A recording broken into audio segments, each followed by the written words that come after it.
अहिले यदि डेमोक्रेसी भएको देश हो भने सरकारले अभिभावक जस्तो भएर जनतालाई व्यवहार गर्नुपर्छ, दुश्मन जस्तो होइन। त्यो ठाउँमा त्यो भयो कि भएन भन्ने प्रश्न हो।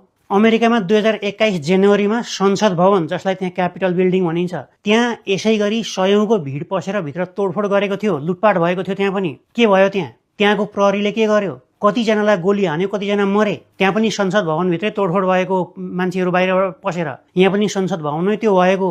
दुईटालाई कम्पेयर गरेर केही सिक्न सकिन्छ कि सकिँदैन? संसद भवनभित्र पसे, तोडफोड गरे भनेर भुटुटु पारिँदैन डेमोक्रेसी भएको देश हो भने। त्यसका तरिका हुन्छन्।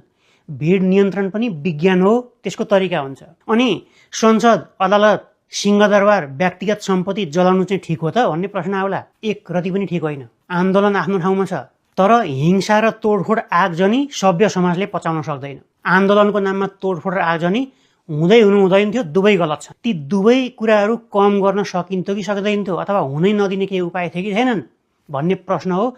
त्यो मजाले सकिन्थ्यो। यदि त्यसो गर्न सकिन्थ्यो भने गरियो कि गरिएन भन्ने प्रश्न हो मुख्य।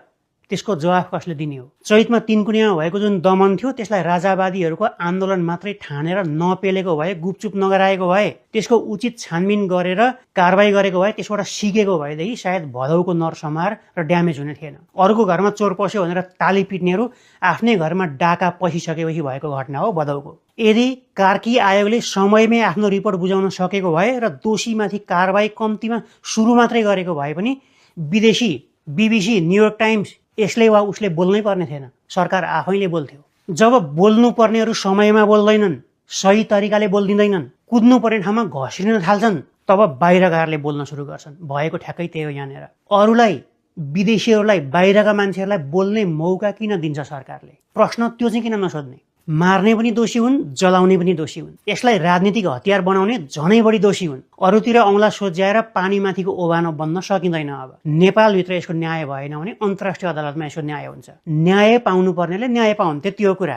तपाईलाई के लाग्छ त्यो तल लेख्नुहोला। धन्यवाद।